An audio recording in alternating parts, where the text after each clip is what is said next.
Assalamu alaikum wa rahmatullahi wa barakatuh. All the praise is due to Allah, and we ask Allah to send His peace and blessings upon Prophet Muhammad. Welcome back to the proof that Islam is the truth. Now, today we're going to launch into a really special topic, the miracle of the Quran, the linguistic miracle of the Quran.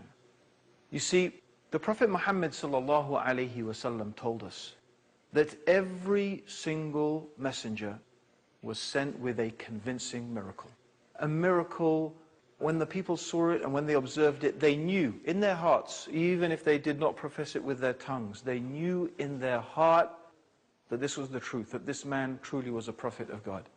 So for example, Moses was given the miracle of the parting of the Red Sea. And when Pharaoh saw it, and when the army of Pharaoh was crushed, he knew that Pharaoh was what he claimed to be. Now I believe, he said, in the God of Moses, the Bani Israel, the children of Israel. Jesus, he healed the sick. He cured the lepers. He gave sight to the blind. Even the dead were raised by the permission of God. These were the convincing miracles that were given to the prophets who came before. But the Prophet Muhammad sallallahu alaihi wasallam, may God's peace and blessings be upon him, said, I have been given the Quran. I have been given the Quran. That is the convincing miracle of the Prophet. And he said, I hope that because of it, more people will enter my religion than any other prophet.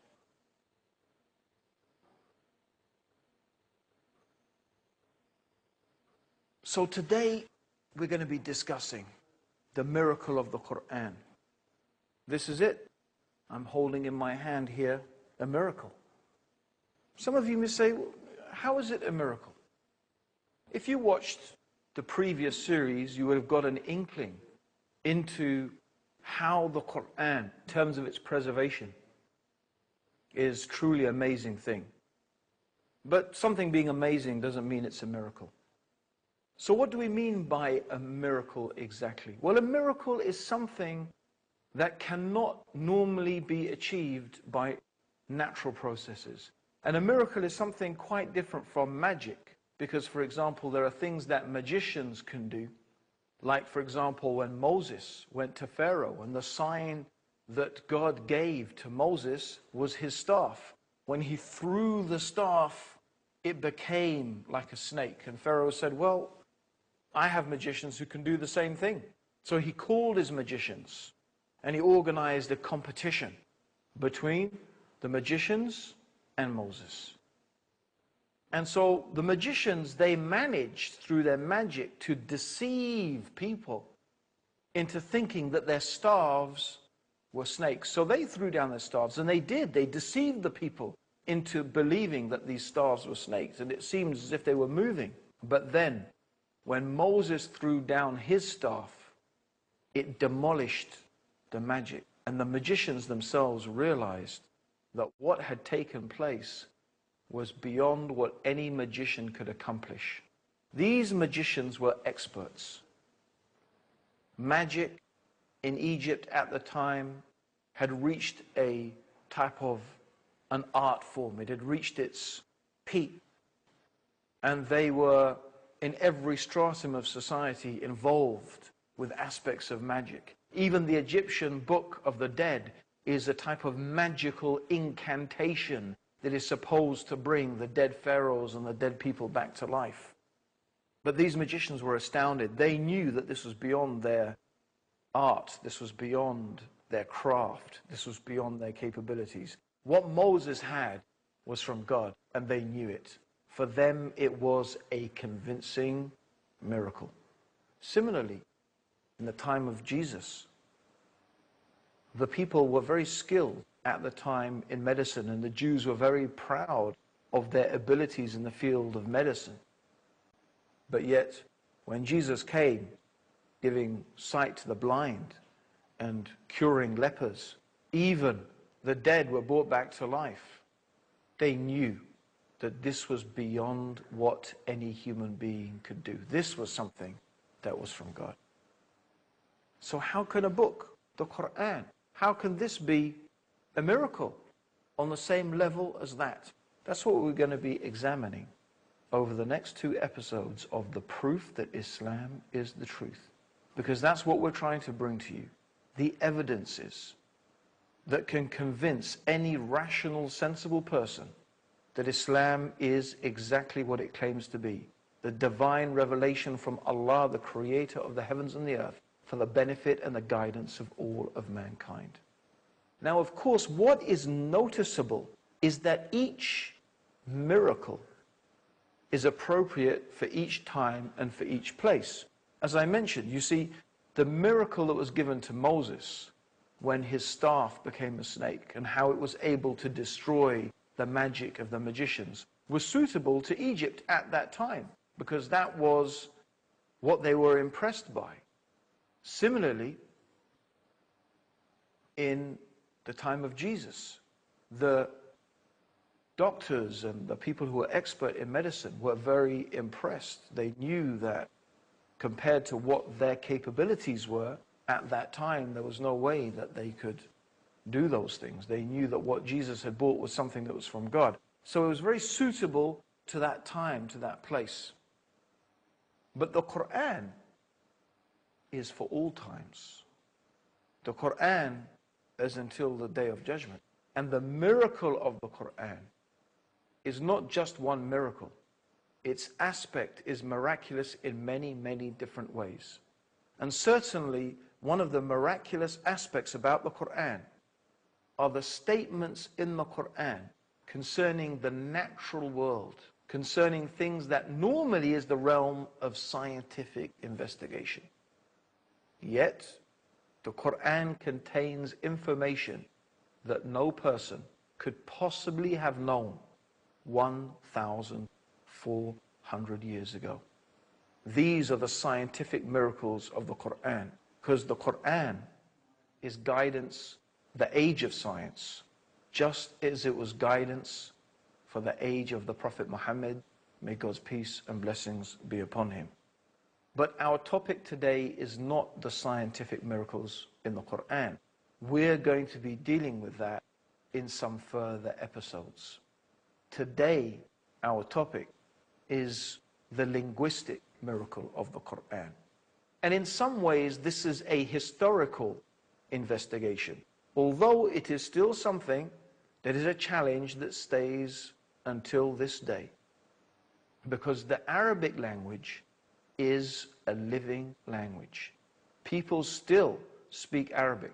People can still pick up the Quran who speak Arabic and read it and understand it and comprehend it, even though this book is 1,400 years old.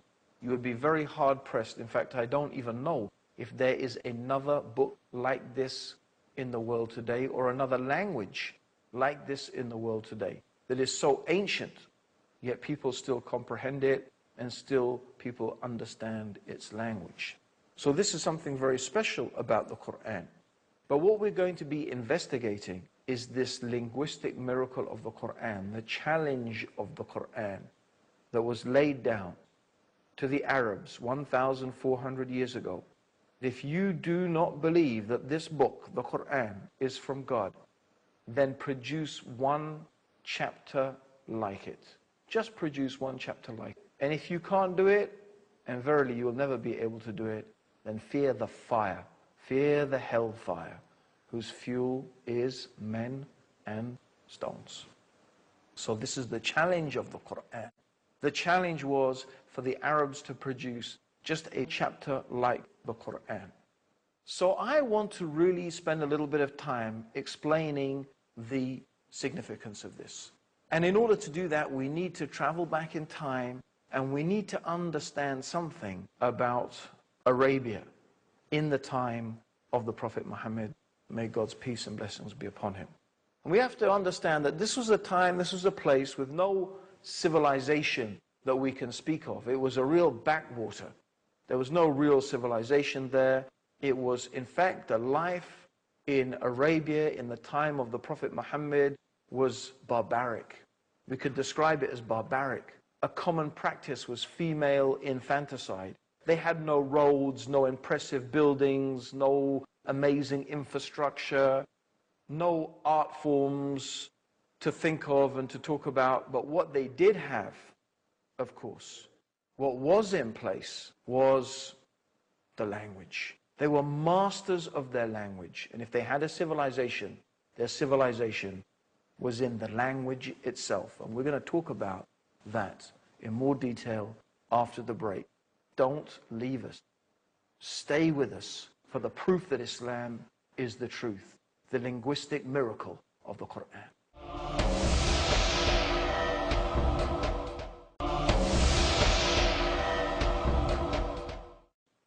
Welcome back to the proof that Islam is the truth. And today we're talking about the linguistic miracle of the Quran. And we were talking about how the Arabs had no civilization to speak of in terms of monuments and buildings, but they were extremely proud of their language. In fact, the word Arabs use for people who are not Arab is ajmi. And ajmi means someone who is dumb. It's like someone who can't speak. So they were really proud of their language. It was a pure language. It was a strong language. And they were masters of it. They were masters of the use of language. And they were very, very fond of poetry as well. In fact, they had a marketplace for poems, a marketplace for poetry. It was called Uhaz. And this is the context in which I need to place the revelation of the Word of God, the Quran. Because it's in this context that the challenge of the Quran is made. You see, the Prophet Muhammad, may God's peace and blessings be upon him, was not a literate man. He was not a man of letters. He was not known to be a poet or a narrator.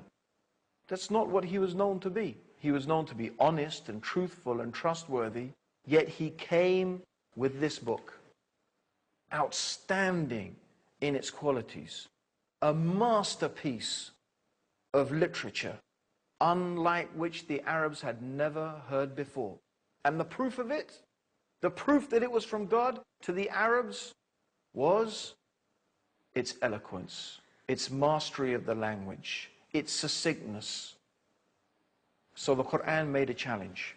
The first challenge was because the people were saying, Muhammad invented the Quran. They were claiming he invented it. So